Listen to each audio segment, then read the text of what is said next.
Welcome to my channel English لینگلیٹ with Rafa Shaikh. آج کی ویڈیو میں ہم آرتھر ملر کا انٹروڈکشن اور بیک گراؤنڈ دیکھیں گے، پھر دا کروسیبل کا انٹروڈکشن اور بیک گراؤنڈ دیکھیں گے، دین سمبلز اور تھیمز کو ڈسکس کریں گے اور لاسٹ پر کوٹیشنز دیکھیں گے۔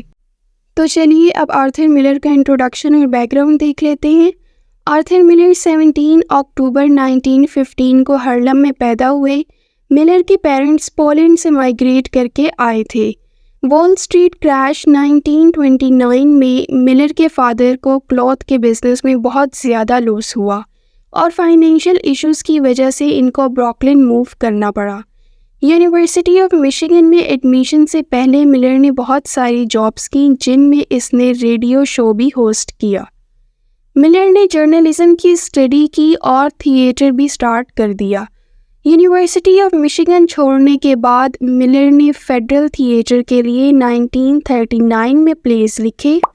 اپنے پورے کیریئر کے دوران ملر نے بہت کچھ سیکھا، جس میں ملر کے 29 پلیز، ایک فوکس نام کا ناول، کچھ ٹریول جرنلز، ایک شارٹ سٹوری کی collection I don't need you any more اور ایک آٹوبایوگرافی ٹائم بینڈز شامل ہیں۔ ملر کے پلیز زیادہ تر سوسائٹی کے امپورٹنٹ ایشوز کو اور لوگ کس طرح مشکل وقت کو ڈیل کرتے ہیں اس سب کے بارے میں ہمیں بتاتے ہیں۔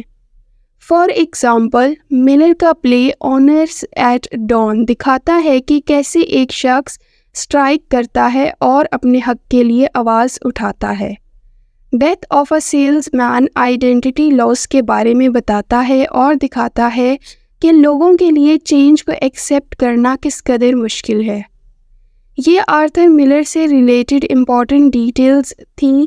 باقی بکس کے نیمز اسکرین میں مینشن ہیں، آپ اسکرین شاٹ لے کر ان کو ریڈ کر سکتے ہیں۔ تو چلیے اب پلے کا بیک گراؤنڈ ڈسکس کر لیتے ہیں۔ سب سے پہلے ہم دیکھیں گے کہ پیورٹنزم ہے کیا۔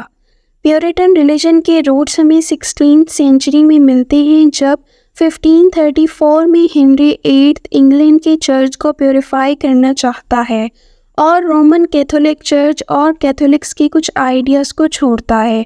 پیورٹنز جان کیلوین کی ٹیچنگز کو فالو کرتے ہیں۔ ان ٹیچنگز میں پری ڈیسٹینیشن کا کانسیپٹ شامل ہے، جس میں اس بات پر یقین رکھا جاتا ہے کہ کچھ لوگوں کو برتھ کے ٹائم پر گاڈ نے چوز کر لیا ہے جنت میں جانے کے لیے۔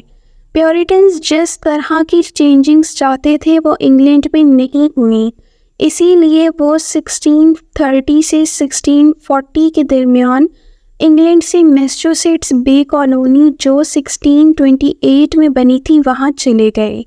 ان مائیگرنٹس میں تقریباً 20,000 پیورٹنز شامل تھے۔ وہ بوسٹنز اور سیلم جیسی سٹیز میں سیٹل ہو گئے۔ یہاں کی گورنمنٹ پر ریلیجیس کنٹرول تھا، جیسے کہ دا کروسیبل میں اوورچر۔ اب اوورچر کیا ہوتا ہے؟ پلے سٹارٹ ہونے سے پہلے جو میوزیکل پرفارمنس ہوتی ہے اس کو اوورچر کہتے ہیں۔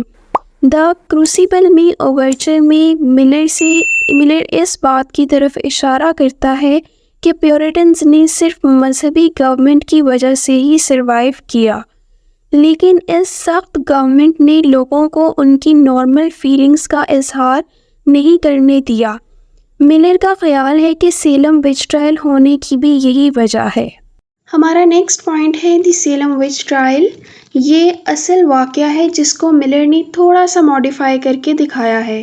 وچ ٹرائل سیلم میں 1692 کو سٹارٹ ہوا، جب پیورٹن گرلز کے ایک گروپ نے عجیب و غریب طریقے سے ایکٹ کرنا، مطلب کہ عجیب سی آوازیں نکالنا، اپنی باڈیز کو ٹویسٹ کرنا یا ڈانس کرنا سٹارٹ کر دیا تھا۔ ان سب چیزوں کو سائے کی نشانی، مطلب یہ سمجھا جاتا ہے کہ ڈیول نے ان کو پوزیس کیا ہوا ہے۔ جب زیادہ لڑکیوں میں یہ نشانیاں نظر آنے لگتی ہیں تو یہ کہا جانے لگتا ہے کہ 3 خواتین جادو ٹونا کرتی ہیں، اور اسی کو انجام تک پہنچانے کے لیے کورٹ میں وچ ٹرائل ہوا، جس کا مطلب ہے کہ کورٹ ان خواتین کا فیصلہ کرے گا۔ ان میں سے ایک کیریبین سلیو وومن ٹیٹوبا ایکسیپٹ کر لیتی ہے کہ اس نے میجک کیا ہے، 1692 کے دوران بہت سے لوگ جن میں بچے بھی شامل تھے ان پر وچز ہونے کا الزام لگایا گیا اور تقریباً 20 لوگوں کو پھانسی دی گئی اور باقیوں کو جیل میں ڈال کر ٹارچر کیا گیا۔ پھر 1702 میں جنرل کورٹ نے یہ اناؤنس کیا کہ جو بھی ٹرائل میں ہوا تھا وہ سب کا سب غلط تھا۔ ملر کیریکٹرز کی ایجز کو through out the play twist کرتا ہے اور جو ریئل لائف لوگ ہیں ان سے پلے کو کیریکٹرز کے تھرو تھوڑا سا ڈفرینٹ دکھاتا ہے۔ ایبیگیل ولیمز جب پلے میں آتی ہے تو اس کی ایج 17 ایئرز ہے، جبکہ جو اصل والی ایبیگیل ولیمز ہے اس کی ایج 11 سال تھی۔ آرتھر ملر نے یہ چینجنگ اس لیے کی ہے کیونکہ 17 سینچری میں ایک لڑکی کی ایج آف کنسینٹ 10 اور 12 ایئرز ہوتی تھی۔ جب اصل میں سیلم وچ ٹرائل ہوا تھا تب جان پراکٹر 61 ایئر کا اور ایلزبتھ 41 ایئر کی تھی۔ ملر جانتا تھا کہ اگر وہ 61 ایئر اولڈ مین کا افیئر ایک 11 ایئر اولڈ گرل کے ساتھ دکھائے گا تو آڈینس اس کو ایکسیپٹ نہیں کرے گی۔ مزید یہ کہ اصل والی ایبیگیل مطلب 1692 والی ایبیگیل نے کبھی بھی پراکٹرز کے گھر کام نہیں کیا۔ اصل لائف میں صرف جان پراکٹر اور ایلزبتھ پر ہی وچ کرافٹ کا الزام نہیں تھا بلکہ ان کے بچوں ولیم، بینجامن اور سارہ ان پر بھی وچ ٹرائل کا الزام تھا۔ ایلزبتھ کی بہن اور اس کے سسرال والوں پر بھی وچ ٹرائل کا الزام تھا لیکن ان کا کورٹ ٹرائل نہیں ہوا۔ صرف جان پراکٹر کو ہی 1692 میں پھانسی دی گئی اور اسی سال مئی کے مہینے میں ایلزبتھ کو ریلیز کیا گیا۔ تو چلیے اب نیکسٹ پوائنٹ کو ڈسکس کر لیتے ہیں، red scare, McCarthyism and HUAC۔ Red scare 9 فروری 1950 میں سٹارٹ ہوا جب ون کولسن کے ایک سینیٹر جوزف میکارتھی نے ویسٹ ورجینیا میں اسپیچ دیتے ہوئے ایک شیٹ پیش کی جس میں 205 گورنمنٹ امپلائیز جو کہ کمیونسٹ تھے ان سبھی کے نام شامل تھے۔ رپورٹرز نے میکارتھی کے دعووں کی تصدیق کی اور کوئی بھی ثبوت اس کے حق میں نہیں ملا اور پیپرز کی جانچ پڑتال روک دی گئی، لیکن میکارتھی امپلائیز کو کمیونسٹ ثابت کرنے پر لگا رہا اور اسی کو میکارتھیزم کہتے ہیں۔ لوگ کمیونسٹ سے بہت زیادہ خوفزدہ تھے اور میکارتھی نے اسی سے فائدہ اٹھایا۔ اس نے فیڈرل امپلائیز اور پولیٹیشنز جس میں پریزیڈنٹ ہیری ٹرومین شامل تھا ان سب پر الزام لگایا کہ یہ کمیونسٹ کے ساتھ ہیں، soft on and in league with communist. تو چلیے اب سمبلز کو بھی ڈسکس کر لیتے ہیں۔ سب سے پہلا سمبل ہے پپٹ۔ یہ سمبلائز کرتا ہے کہ چیزیں جیسی اصل میں ہیں ان کو اپوزٹ کر کے کیسے دکھایا جا سکتا ہے۔ میری ویرن جب کورٹ میں ہوتی ہے تب وہ ایک ڈول بناتی ہے اور یہ ڈول ایلزبتھ پراکٹر کو دے دیتی ہے۔ ایبیگیل ولیمز دیکھتی ہے کہ میری نے گڑیا کے پیٹ میں سوئی لگائی ہے تاکہ وہ ٹھیک رہے، کیونکہ سیلم میں لوگ بغیر سوچے سمجھے ایکشنز لیتے ہیں، اس لیے ایبیگیل اس سب کو ایلزبتھ کے اگینسٹ ایک پروف کی طرح پیش کرتی ہے کہ ایلزبتھ بلیک میجک کر رہی ہے۔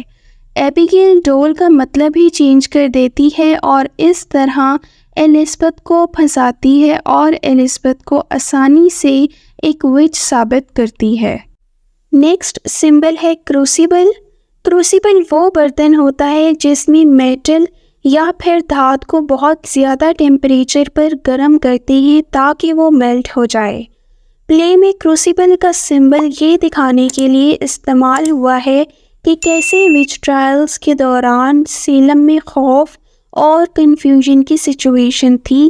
جگہ اور حالات دونوں ہی پلے کے characters for example John Proctor, Elizabeth Proctor, Charles Corey, Francis Nurse اور ریورنڈ ہیل کے لیے کڑی سزا بن جاتے ہیں۔ کروسیبل کا دوسرا میننگ ہے مشکل امتحان۔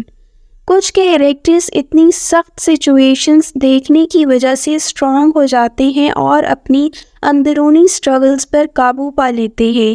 یہ بالکل ایسے ہی ہے جیسے میٹل کروسیبل میں بہت زیادہ ہیٹ برداشت کرنے کے بعد لیکوڈ میں بدل جاتا ہے۔ اسی طرح پلے کے کیریکٹرز بھی مشکل وقت سے گزرنے کے بعد بدل جاتے ہیں۔ ریڈ اسکیئر کے دوران USB لوگوں کے لیے اسی طرح کروسیبل بن گیا تھا۔ اس کا مطلب ہے کہ لوگوں نے ٹف ٹائم دیکھا، پریشر کو ہینڈل کرنا سیکھا اور اسٹرانگ بنے۔ ہمارا نیکسٹ سمبل ہے وچ ہنٹ۔ وچ ہنٹ سیلم کے پیوریٹن ورلڈ ویو کو سمبلائز کرتا ہے۔ لوگوں کا خیال ہے کہ جو کوئی بھی وچ ہے وہ ڈیول کی سائڈ پر ہے، اور لوگوں کو ڈر ہے کہ کہیں ڈیول جیت ہی نہ جائے، اور یہی ڈر موب مینٹیلٹی کی طرف لے جاتا ہے۔ موب مینٹیلٹی کا مطلب ہے لوگوں کے بڑے سے گروپ کا ایک ہی طرح سوچنا سٹارٹ کر دینا۔ پلے میں ہمیں دکھتا ہے کہ ٹیٹوبا کہتی ہے کہ ڈیول ایک گڈ کرسچن ہے اور یہ لوگوں کو تکلیف نہیں دیتا۔ میری ویرن جان پراکٹر پر الزام لگاتی ہے کہ جان پراکٹر نے ڈیول کی بک پر سائن کر کے میری ویرن کو برا کام کرنے پر مجبور کیا تھا، لیکن پلے میں ٹرکی پارٹ یہ ہے کہ سیلم میں گڈ اور بیڈ دونوں ہی مکس ہو گئے ہیں، اور وہ لوگ جو یہ کہتے ہیں کہ ڈیول برا ہے اور ڈیول برے کام کرتا ہے، اور وہ لوگ جو ڈیول کے اگینسٹ ہیں اصل میں وہی لوگ برے کام کر رہے ہوتے ہیں، اور جو لوگ سچ بولتے ہیں وہ ڈیول کنسیڈر کیے جاتے ہیں۔ سیلم میں ڈیول جیت جاتا ہے۔ پلے کے لاسٹ پر جان پراکٹر جیسا گڈ کیریکٹر جھوٹ پر سچ کو ترجیح دیتے ہوئے موت ایکسیپٹ کر لیتا ہے۔ ہمارا لاسٹ سمبل ہے ججز گیول۔ گیول جس کو اردو میں دیال کہتے ہیں، یہ جسٹس کو ریپریزینٹ کرتا ہے، لیکن پلے میں یہ پپٹ کی طرح ہی اپوزٹ رول پلے کر رہا ہے۔ پلے میں گیول ناانصافی اور موت کا سمبل ہے۔ پلے میں جب بھی ڈپٹی گورنر ڈینفورتھ ٹیبل پر گیول بجاتا ہے، اس کا مطلب اس شخص کی موت ہے جو ٹرائل میں ہوتا ہے۔ اس کا مطلب یہ ہے کہ ڈینفورتھ کو نہیں معلوم کہ وہ کیا کر رہا ہے اور چیزوں کو مزید برا بناتا ہے۔ ڈینفورتھ کو لگتا ہے کہ وہ جسٹس کر رہا ہے، لیکن وہ یہ ریئلائز نہیں کرتا کہ جس کورٹ کا وہ انچارج ہے بہت سے لوگ اس سے ڈرتے ہیں اور سچ نہیں بولتے۔ تو چلیے اب تھیمز پر بات کر لیتے ہیں۔ سب سے پہلا تھیم ہے موب مینٹیلٹی۔ وچ ہنٹ میں لوگ ان لوگوں کو ٹارگٹ کرتے ہیں جن کی بیلیفز سوسائٹی سے ہٹ کر ہوتے ہیں۔ ایسا تب ہوتا ہے جب لوگوں کا ایک بڑا گروپ کسی بھی آئیڈیا کے ساتھ کنیکشن بنا لیتا ہے اور پھر فرینزی ہو جاتا ہے اور کسی بھی سنگل انسان کے آئیڈیا کو ریجیکٹ کرنا سٹارٹ کر دیتا ہے۔ اس کو ہم موب ہسٹیریا بھی کہتے ہیں۔ پلے میں ہمیں دکھتا ہے کہ جیسے ہی ٹیٹوبا کنفیشن دیتی ہے تو باقی گرلز دوسروں کا نیم لینا سٹارٹ کر دیتی ہیں تاکہ وہ اپنی غلطیوں کو چھپا سکیں اور لوگوں کی اٹینشن کا رخ بدل سکیں۔ ایبیگیل کو یہ ساری سچویشن سمجھ آ جاتی ہے اور پھر ایبیگیل بھی باقی گرلز کو جوائن کرتی ہے۔ میری جب گرلز کے بارے میں سچ بتانے کی کوشش کرتی ہے تب ایبیگیل اس کے خلاف مینیپولیشن اور سازش کرتی ہے، جس کی وجہ سے میری سچ نہیں بتاتی۔ ملر نے پلے میں یہ دکھانے کی کوشش کی ہے کہ کس طرح موب ہسٹیریا انڈیویجول اور سوسائٹی کو افیکٹ کرتا ہے۔ پراکٹر اور میری جیسے لوگ جو سچ بتانے کی کوشش کرتے ہیں ان کے لیے کس قدر مشکلات کھڑی کی جاتی ہیں۔ ہمارا نیکسٹ تھیم ہے انجسٹس۔ پلے میں ایک بڑی پرابلم جو ہمیں نظر آتی ہے وہ یہ ہے کہ لوگوں کے ساتھ انصاف نہیں کیا جا رہا۔ کچھ امپورٹنٹ لوگوں کے پاس ڈیسیژن لینے کی پاور ہے اور کوئی بھی ان کی پاور پر سوال نہیں اٹھا سکتا۔ اگر کوئی گورنمنٹ یا چرچ کے لیڈرز اس سے مختلف سوچتا ہے تو اس پر الزام لگایا جاتا ہے کہ یہ گاڈ کی بیلیفز کے اگینسٹ ہے اور ڈیول کی سائڈ پر ہے۔ ایکٹ 3 میں ڈپٹی گورنر ڈینفورتھ جائلز کورے کو کہتا ہے کہ گورنمنٹ اور سینٹرل چرچ کی ڈیمانڈ ہے کہ وہ بتائے کہ تھامس پٹنم کے اگینسٹ اس کو کس نے ثبوت دیے ہیں۔ جو کوئی بھی گرلز کے فراڈ کے اگینسٹ ثبوت لانے کی کوشش کرتا ہے اور کورٹ کو اوور تھرو کرنے کی کوشش کرتا ہے یا پھر کورٹ کا تختہ الٹنے کی کوشش کرتا ہے، ریورنڈ پیرس ہر اس شخص پر الزام لگانا سٹارٹ کر دیتا ہے۔ جان پراکٹر کی دیانتداری کے اگینسٹ جو ثبوت استعمال کیے گئے ہیں ان کا تعلق بھی اسی بات سے ہے کہ پراکٹر کئی مہینوں سے چرچ نہیں گیا اور سنڈے جو کہ سبھی کرسچنز کے لیے ریسٹ کرنے کا دن ہے اس میں بھی پراکٹر ہل چلاتا ہے۔ ریورنڈ پیرس جو کہ چرچ کا لیڈر ہے، پراکٹر اس کو بالکل بھی پسند نہیں کرتا کیونکہ پراکٹر کے آئیڈیاز، بلیفز یا پھر رول بائبل اور بائبل کے بتائے گئے لاز کے ساتھ میچ نہیں کرتے ہیں، اسی لیے چرچ پراکٹر کو ایزیلی وچ ڈکلیئر کر دیتا ہے جبکہ پراکٹر نے کچھ بھی غلط نہیں کیا ہوتا۔ ایک اور کیریکٹر ریورنڈ ہیل یہ سوال کرتا ہے کہ کیا ججز گرلز کو بلیو کر کے اور باقی سبھی پاسبلٹیز کو اگنور کر کے انصاف کر رہے ہیں؟ یہ سب ظاہر کرتا ہے کہ ججز اسٹرکٹ اور انفیئر یعنی غیر منصفانہ طریقے سے سوچ رہے ہیں۔ ہمارا لاسٹ تھیم ہے ریپوٹیشن۔